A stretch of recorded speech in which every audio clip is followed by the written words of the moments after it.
Thousands of runners will soon lace up their sneakers for the world's largest corporate running event. The J.P. Morgan Corporate Challenge steps off tomorrow just after 6 o'clock at Delaware Park. To tell us more about this, we're joined by Robert Barbick, the voice of the Corporate Challenge. Robert, thanks for being here. We appreciate it. Thank you for having me. All right, so we are a little bit more than 24 or so hours away. This is a huge deal because we're talking about thousands and thousands of runners.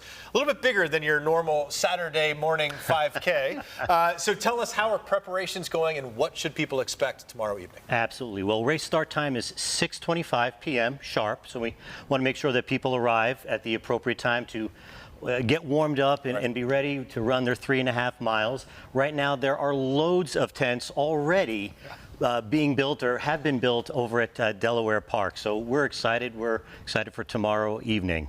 The Corporate Challenge, it happens all over the country. Yeah. What makes Buffalo, what kind of sets it apart from other corporate challenges? That is the easiest question I'll ever be able to answer. Buffalo has the biggest party of any corporate challenge, not just in the United States, but in the entire world. The folks from Buffalo love to party, and they prove it every June or every middle of June on a Thursday night. Since you've done this for a number of years, we've done this as well. And maybe some companies out there, they're thinking about dipping their toe into the Corporate Challenge. Describe for us what it's like. You can see some of our past members and things like that. But you got Tops, you got Wegmans, you got the big corporations in this city coming together to hang out. Well, it's not just the big corporations. There's a lot of smaller corporations as well. We have a lot of municipal employees, a lot of school districts. So you don't have to be a big company, but you just need a few people to get your team going.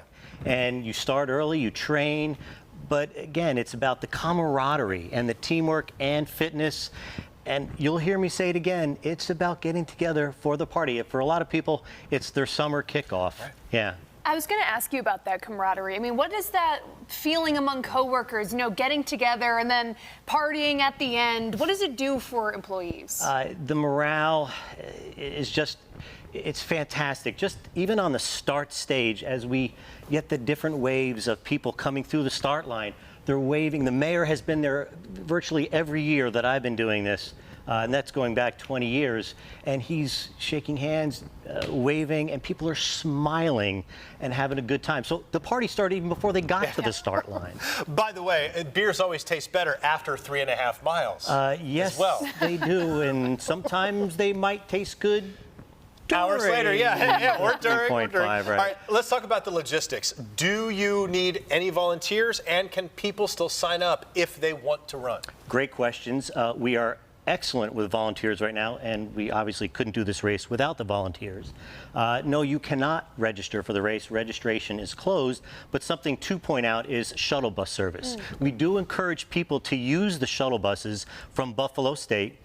They can pick them up between 4 and 6 p.m., and then the return trip back to Buff State is from 8 to 10 p.m. So it's really, really important that they use the shuttle bus service. Something also really important, I know we have it on the screen right now, the route of the race, because of course, you know, there will be road closures. Yes. What can you tell us about the route?